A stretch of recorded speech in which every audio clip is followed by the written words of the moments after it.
சிம்பிளான half boil அப்புறம் புல்சை எப்படி செய்யலான்னு இந்த வீடியோவில் பார்க்கலாம். வாங்க வீடியோக்குள்ளே போகலாம்.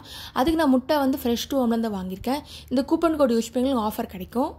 தவாவில் எண்ணெய் ஊற்றிக்கோங்க, நல்லா சூடு ஏறட்டும். இப்போ முட்டையை உடச்சி போடுங்க, கொஞ்சம் கீழே வச்சு போடுங்க, கரெக்டாக விழும். அப்போ தான் 2 மினிட்ஸ் வெயிட் பண்ணுங்கள், நல்லா சீக்கிரம் வெந்துடும். மூவ் பண்ணாதீங்க, அப்படியே இருக்கட்டும். இப்போ வெந்துடுச்சு. இப்போ அப்படியே எடுத்துடலாம்.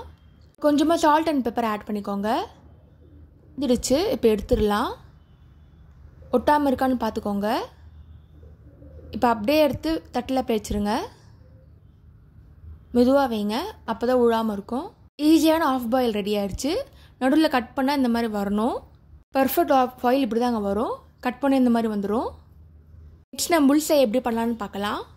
தவா ஆன் பண்ணிக்கோங்க, எண்ணெய் ஃபுல்லாக அப்ளை பண்ணிக்கோங்க, கொஞ்சம் சூடு ஏறட்டும்.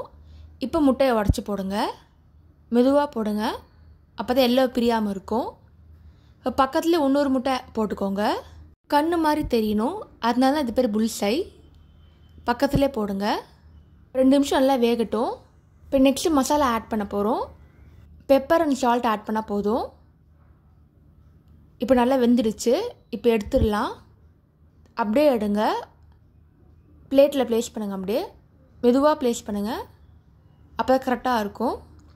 ஒரு சுவையான புல்சை ரெடி ஆகிடுச்சு. நீங்களும் ட்ரை பண்ணி பார்த்துட்டு எப்படி இருக்குன்னு சொல்லுங்கள். ஈஸியாக ஆஃப் பாயிலும் போட்டாச்சு, புல்சை ஆம்லெட்டும் பண்ணியாச்சு. நீங்களும் ட்ரை பண்ணி பார்த்துட்டு எப்படி இருக்குன்னு சொல்லுங்கள். தேங்க்ஸ் ஃபார் வாட்சிங். லைக் பண்ணுங்கள், ஷேர் பண்ணுங்கள், சப்ஸ்கிரைப் பண்ணுங்கள்.